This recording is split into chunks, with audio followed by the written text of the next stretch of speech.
Olá pessoal, mais um vídeo no canal Lenormando.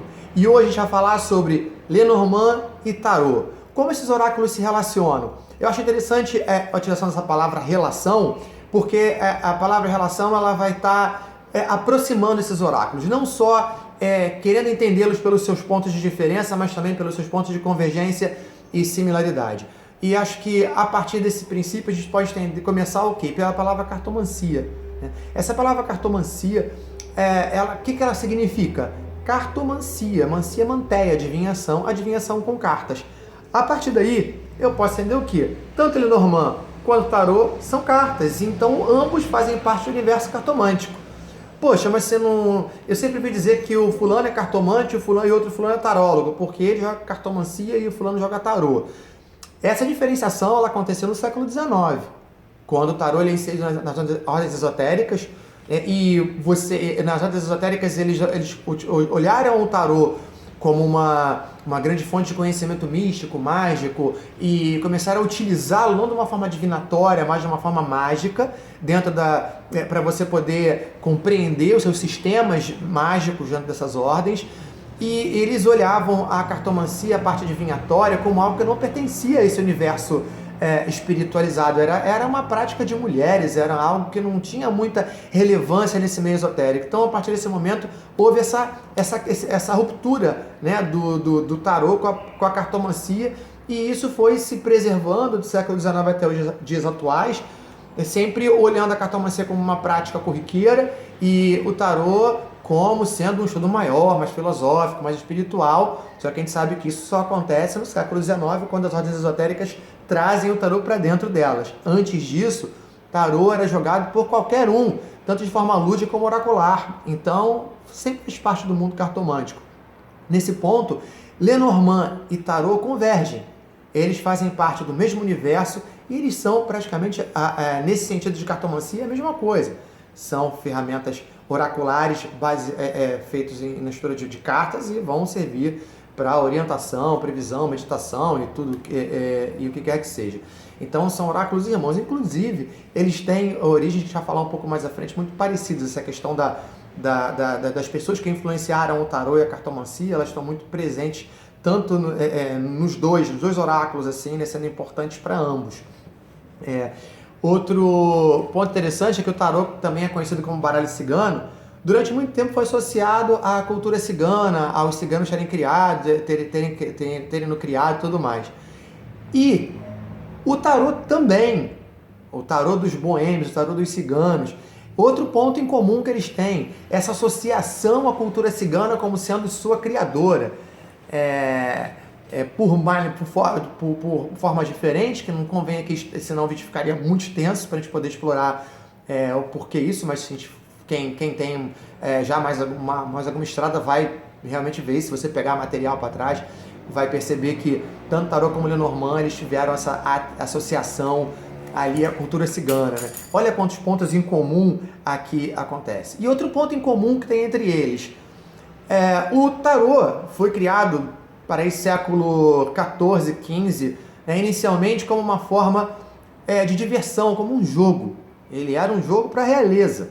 Tá? E aí, nesse momento, ele vai ganhar sua complexidade estrutural. Naquela época que a imprensa, ou seja, a produção em massa de material impresso não existia ainda, essas cartas eram obras de arte, encomendadas por artistas, para pintar essas cartas de tarô, para poder entreter essa nobreza europeia. Então, obviamente que você vai ter uma imagem mais elaborada, mais trabalhada. Eles faziam parte de espólios, inclusive, de famílias. Eles eram relíquias, vamos dizer assim.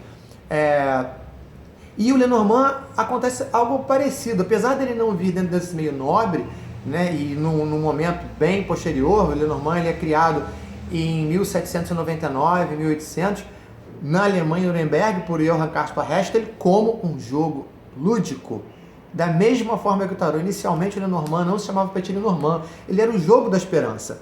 O jogo da esperança era um jogo de tabuleiro dentro da estrutura de um baralho, que ele poderia ser utilizado expondo todas as cartas numa mesa como tabuleiro e recolhidas olhando os seus naipes, né? Tá aqui, isso aqui é o jogo da esperança, o Lenormand original, onde você tinha esses naipezinhos de cima e essa figura, a figura utilizada para poder mover o peão e os naipes aqui sendo utilizados para que ele pudesse virar baralho e fazer parte da jogatina. Né? Outro ponto em comum que tem entre esses oráculos. Então, ambos fazem parte do universo cartomântico, são entendidos, funcionam dentro da cartomancia. Ambos foram criados como um jogo para entreter e posteriormente acabaram ganhando um caráter oracular, né? E ambos foram associados à cultura cigana. Olha que interessante, estou olhando aqui porque eu estou vendo a minha colinha para eu não poder me perder dentro desse vídeo. Como são muita informação, a gente tem que sintetizar isso, né? Esse vídeo que eu estou fazendo para vocês agora, que é curtinho, já foi tema de uma palestra de 1 hora. E acho que eu estou pensando até em fazer essa palestra online aqui para a galera, porque vale a pena, é um assunto muito interessante. E tem mais um ponto em comum entre eles. Esse ponto em comum, ele é um homem chamado Eteia. Quem é Eteia? Eteia era um francês que morava em Paris. E a gente entende que ele foi o primeiro cartomante profissional, ou seja, a primeira pessoa que historicamente a gente consegue ver um registro que se colocava exclusivamente como cartomante, né? Então, ele trabalhava com a cartomancia, tradicional, né, que ainda não era o Petit Lenormand nem o tarô, ele escreveu livros, deu curso sobre isso, inclusive um livro dele, tem aqui o nome, foi traduzindo, né, que é uma forma de se divertir com o jogo de cartas. Nesse livro, Eteila começa a ensinar as pessoas a prática oracular com as cartas do baralho normal. Logo a seguir, posteriormente a isso, alguns anos depois, um estudioso chamado Gebelin, ele faz a primeira associação do tarô com o Egito. Isso vira uma febre na Europa. Eteia olha para aquilo e fala, opa, peraí, também quero entrar nessa. Então ele escreve um outro livro que simboliza uma forma de se divertir com as cartas de nome tarô. Ele pega o mesmo material que ele tinha feito explicando cartomancia e faz sobre o tarô. Então a partir daí a gente tem o seguinte, um trabalho do Eteia em cima da cartomancia e outro em cima do tarô. Seguindo pelo tarô, o material dele ele tem alguma visibilidade. Os ocultistas do século XIX, principalmente Eliphas Levi, olham esse material dele, acham aquilo interessante e a partir do Eteila o tarô é inserido nas rodas esotéricas dos grandes ocultistas. Então Eteia foi um grande precursor dos estudos de tarô. E o seu baralho de cartas tradicionais, seus baralhos de naipes, acabou tendo influência como? Nas sibilas. Você percebe que as sibilas do século XIX, elas vão beber muito na fonte do Eteila. Prova disso está no próprio Petit Lenormand, onde você encontra, possivelmente vai aparecer aqui do lado essa imagenzinha, que é a carta do homem e da mulher. Você tem ali no Lenormand a carta 28, o homem, né, com um as de copas, e a carta 29, a mulher com as de espadas. Aí você fala assim, mas o coração não é para estar com a mulher e a espada não é para estar com o homem? E o criador não apresenta nenhum tipo de referência ou explicação sobre isso. Mas quando você vai lá no baralho que o Eteila editou e fez, que era chamado Petit Eteila, você vê que o as de espadas está escrito Vênus e o as de copas está escrito Marte. Ou seja, uma correlação muito direta que a gente tem com essa questão do homem e da mulher dentro do Lenormand. E esses significados e essas estruturas oraculares de sibilas, elas também bebem muito na fonte do Eteila. Então o Eteila ele é um ponto de convergência aqui entre o Lenormand e o tarô. Né? Então ele vai ser uma grande base, né, uma grande estrutura aonde você vai começar a pensar e desenvolver conhecimento para ambos os lados da cartomancia. Essa parte mais sofisticada que é o tarô e a cartomancia tradicional com os naipes e posteriormente as sibilas. E outro ponto assim interessante, só um minutinho. Escrevi uma coisinha aqui, deixa eu só ver se eu não perdi algo. Outro ponto interessante do que a gente tem que observar dentro do Lenormand é a questão das cartas semelhantes. Essas similaridades, assim, por exemplo, a carta da Lua do tarô e a lua do Lenormand, todas as duas são luas, mas elas têm significados completamente diferentes. Por quê? O olhar desses símbolos, a simbologia deles era diferente. Enquanto a lua, você tem uma lua medieval, né, que é aquela lua da noite, da escuridão, dos medos, dos fantasmas e tudo mais, esse aspecto mais sombrio da noite e da lua, né, da lua mágica, da lua da bruxa, você tem já no Petit Lenormand uma lua com uma visão mais romântica, a lua dos namorados, a lua que realiza os pedidos, a lua que traz as honras e os méritos. Então, essa distinção, ela é necessária que se faça. Apesar de todos esses pontos de convergência e dessa origem em comum, existem o olhar, né, eles são criados em épocas diferentes, aonde olhar para os símbolos acontece de uma forma diferente. Da mesma maneira, você vai ter, que aqui já é mais fácil de entender, né, a torre do tarô, que é uma torre sendo atingida por um raio quebrando, caindo em cima do orgulho, da vaidade, e a torre do Lenormand, que é o símbolo da estrutura, né, da edificação que se mantém durante anos. Essas diferenças, elas vão constituir também parte da identidade desses oráculos. Então a gente não pode olhar o Lenormand com o mesmo olhar do tarô, porque eles foram construídos a partir de visões de mundo diferentes, né, e vão apresentar uma simbologia diferente. Às vezes a iconografia, que é o que a construção das imagens pode ser similar, mas o seu sentido simbólico ele é outro, ele vai ter um outro olhar. Então essa diferença ela vai começar já a criar a identidade e a particularidade de cada um. A sua estrutura também é outra, né? O tarô ele vai ter os 22 arcanos maiores e os 56 arcanos menores, montando um conjunto de 78 cartas. É o que a gente falou daquela complexidade simbólica do tarô. Isso era uma obra de arte, então isso foi muito bem elaborado, muito bem pintado. Enquanto o Lenormand ele vai ficar no seu conjunto de 36. E aí você começa também a ver outras... por conta de todo esse processo histórico que a gente viu brevemente aqui, as pessoas começam a querer estabelecer umas diferenças que às vezes não existem muito. O que acontece? Quando esse Lenormand ele começa a disputar espaço com o tarô dentro desse meio oracular, vai começar aquela ideia de que o Lenormand, o tarô, ele foi feito para assuntos filosóficos e espirituais, ele não dá respostas diretas, só trabalha com probabilidade, enquanto o Lenormand ele é objetivo, ele fala na lata, é um baralho fofoqueiro e beleza. Só que, cara, vamos pensar assim, vamos tentar entender isso melhor. E antes do Lenormand ser famosão e disputar espaço com o tarô, quando você ia no tarô, você ia para saber como é que estava a sua aura e sobre questionamentos mais profundos de vida? Não, você ia lá para ver com o tarô, né, se você ia conseguir emprego, se você ia ficar doente, se a pessoa que você gosta ia ficar com você ou não. Você ia para procurar questões práticas objetivas, porque isso foi como ele foi utilizado também inicialmente. Então, quando a gente começa a querer estabelecer essa diferença, isso aí não rola. Então,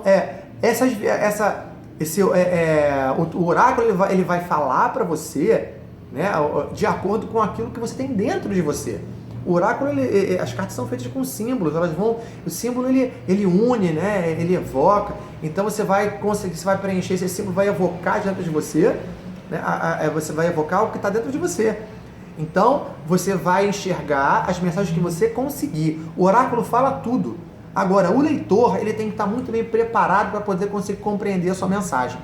O que acontece? Uma carta de Lenormand, ela pode falar sim sobre questões mais profundas da alma, da existência, ela pode falar amplamente sobre espiritualidade e tudo mais, como o próprio tarô, ele pode falar sobre questões práticas mundanas e objetivas.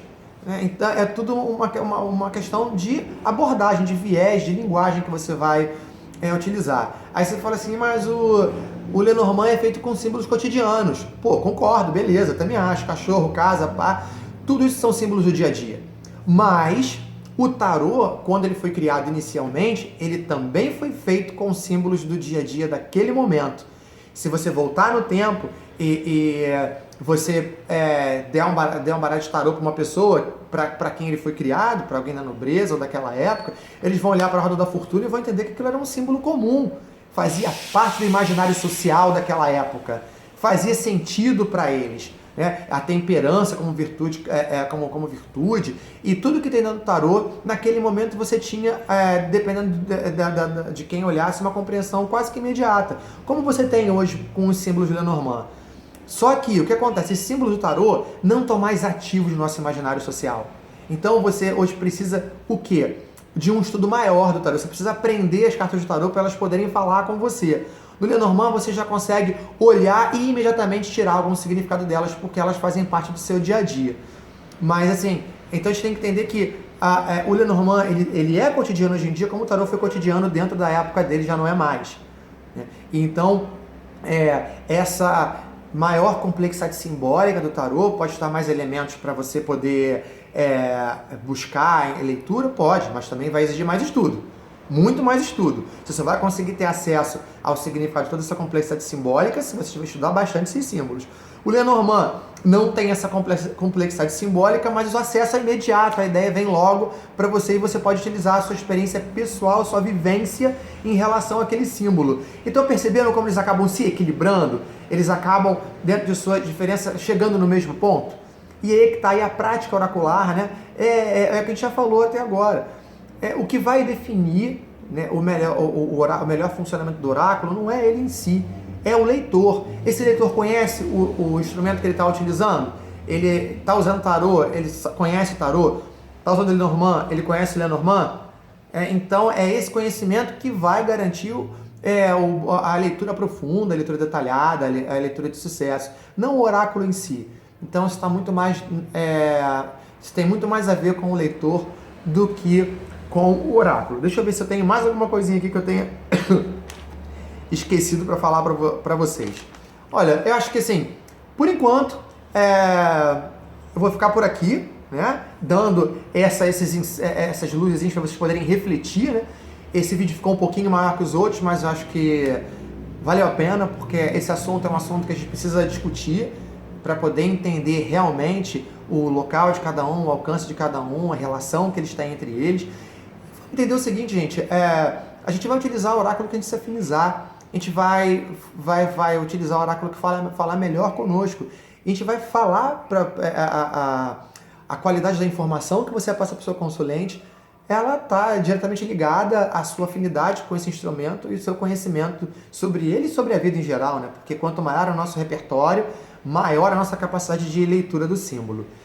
Então fico aqui para vocês com mais um vídeo. Comentem, critiquem, deixem suas opiniões, deixem sugestões de vídeo também, tá? E vamos continuar aqui a construir esse canal que fica cheio de vídeos muito bacanas. Um beijo para vocês e até a próxima.